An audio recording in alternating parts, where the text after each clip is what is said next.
Dans la dernière vidéo, on s'était quitté avec la représentation graphique. Et on avait vu que cette représentation graphique était croissante, dans l'exemple que l'on avait utilisé. Ce serait peut-être pas temps de parler du sens de variation?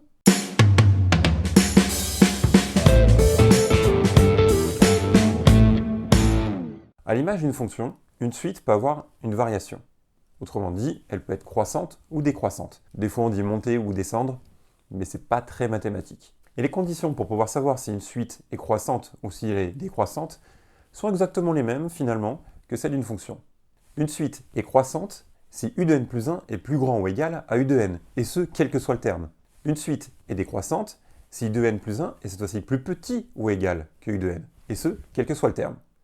C'est assez facile à comprendre. Si le terme suivant est plus grand que le précédent, c'est qu'a priori ça monte, donc c'est croissant. Et si le terme suivant est plus petit que le précédent, c'est qu'a priori ça descend, donc décroissant. Mais comment le vérifier et être sûr que cette suite est décroissante? Pour ça, c'est très simple. On va faire u de n plus 1 moins u de n. Autrement dit, on va faire le terme moins son précédent, et on va voir si c'est positif ou négatif. Autrement dit, plus petit que 0 ou plus grand que 0. Si c'est plus grand que 0, notre suite est croissante. Si c'est plus petit que 0, notre courbe est décroissante. Et c'est pas plus compliqué que ça. Enfin, pas plus compliqué. Il faut quand même faire le calcul et vous verrez que c'est pas toujours simple. Des fois, il y a des petites manipulations à faire. On va donner un exemple? Ah bah tiens, je reprends encore mon exemple de u de n est égal à 3n moins 1. On avait dit qu'il fallait faire donc u de n plus 1 moins u de n. Si je remplace mon rang n par n plus 1, il va falloir que je remplace dans l'expression de ma suite n par n plus 1. Donc on y va et on va essayer de faire u de n plus 1 moins u de n. Si je remplace dans mon expression n par le rang n plus 1, il va falloir que je remplace dans mon expression n par n plus 1. Donc ça va me donner 3n plus 1 moins 1. Alors attention, le n plus 1 est entre parenthèses et c'est très important. Parce que c'est n que l'on remplace, donc on remplace dans son ensemble. Tout ceci constitue une priorité, donc des parenthèses. Et notre u de n ne change pas, c'est toujours 3n moins 1. Normalement, ça, c'est des choses que vous savez déjà faire. On va parler ici de distributivité. On a une multiplication devant des parenthèses dans laquelle on a une addition ou une soustraction, parce que les deux fonctionnent. Et bien du coup, on va faire une distributivité. Allez, on distribue le 3 avec le n, on distribue le 3 avec le 1, ça donne 3n plus 3 moins 1 moins 3n moins 1. Alors, je ne l'ai pas précisé, mais le 3n moins 1, il est entre parenthèses, tout simplement parce qu'on soustrait tout u de n, et pas seulement que le début de u de n. Détail important. On a distribué le 3 dans la première étape. Dans la deuxième étape, on va distribuer le moins qu'il y a devant les parenthèses. Quand on distribue le moins, tout ce qu'il y a dans les parenthèses change. 3n devient moins 3n, et moins 1 devient plus 1.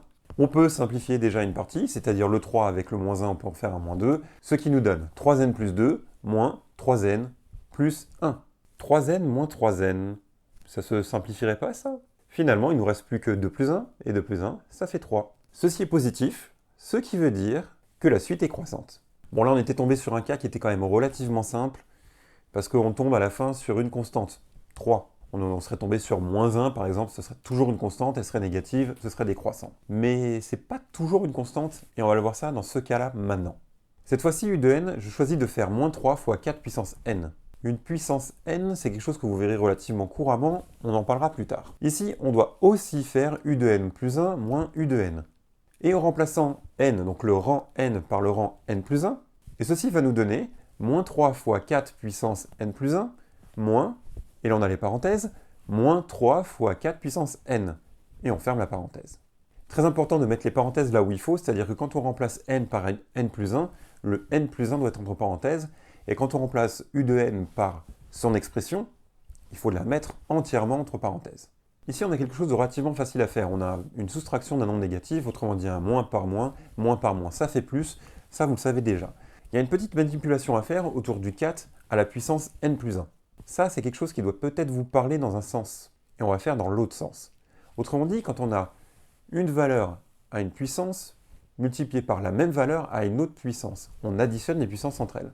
Cas concret, 4 à la puissance n fois 4 à la puissance 1, ça nous donne 4 à la puissance n plus 1.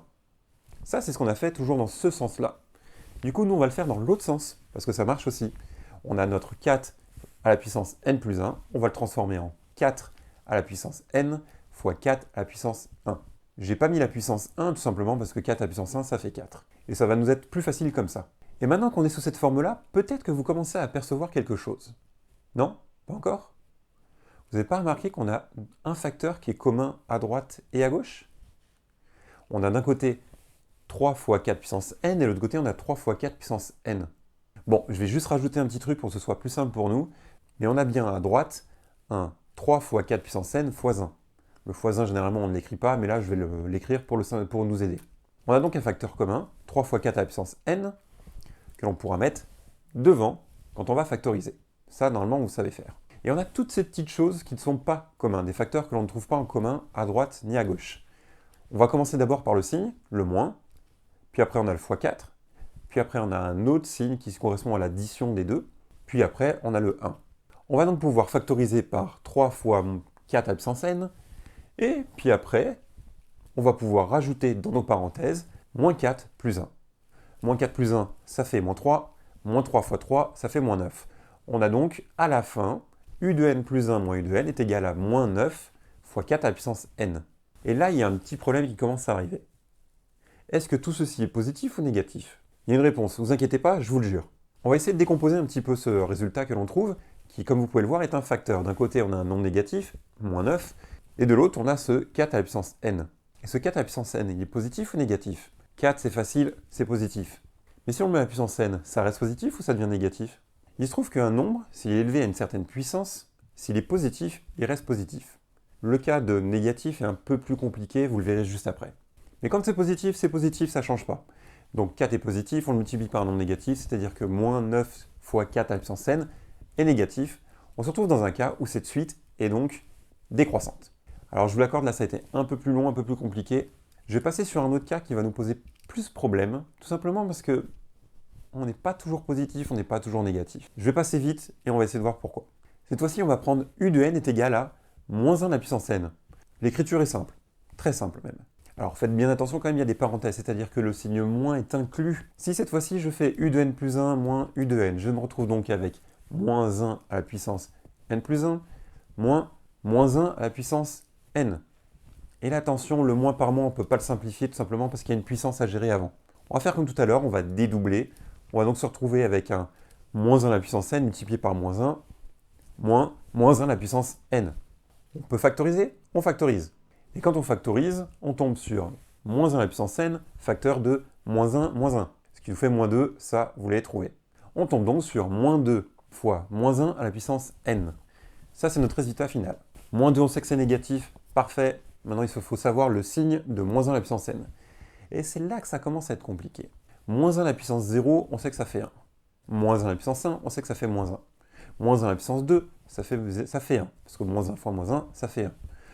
Moins 1 à la puissance 3, ça fait moins 1. Parce que moins 1 fois moins 1 fois moins 1, on a 3 moins, c'est un nombre impair de moins, c'est donc négatif. Moins 1 à la puissance 4, ça fait moins 1 fois moins 1 fois moins 1 fois moins 1. Il y a un nombre pair de nombres moins, c'est donc un nombre positif. Vous commencez à voir le problème? C'est tantôt négatif, tantôt positif, tantôt négatif. Tantôt positif, tantôt négatif, tantôt positif, tantôt négatif, tantôt positif. Et ça continue comme ça jusqu'à l'infini, donc je vais peut-être m'arrêter au bout d'un moment quand même. Et donc du coup, vu qu'on a une partie de notre produit qui est variant en termes de signes, c'est-à-dire tantôt positif et tantôt négatif, on ne peut pas connaître le signe, ou plutôt on peut le connaître cas par cas. Donc du coup, cette suite, on ne peut pas préciser si elle est tout le temps croissante ou tout le temps décroissante. Elle est plutôt localement croissante, puis localement décroissante.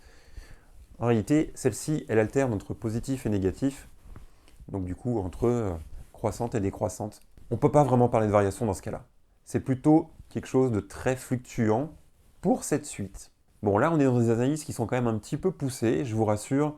Généralement, on prend le temps de faire des analyses simples avant d'arriver sur ce genre d'analyses qui sont peut-être un petit peu plus compliquées. Sur ce, j'en ai fini avec l'essence de variation des suites. C'est un petit peu long, je vous l'accorde, mais j'espère que vous avez compris, et si besoin, regardez à nouveau cette vidéo, et cette vidéo, et cette vidéo, vous la regardez autant de fois qu'il vous le faut. D'ailleurs, l'essence de variation, on va en parler dans les suites arithmétiques et les suites géométriques. Et non, je ne vais pas parler chinois. C'est quelque chose que l'on va regarder dans une prochaine vidéo.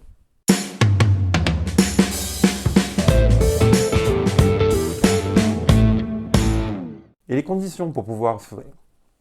Mais comment le vérifier et comment en être sûr que la courbe soit... Mais comment le vérifier et comment en être sûr que cette fonction... Merde. Eh ben, du coup... Et moins 3...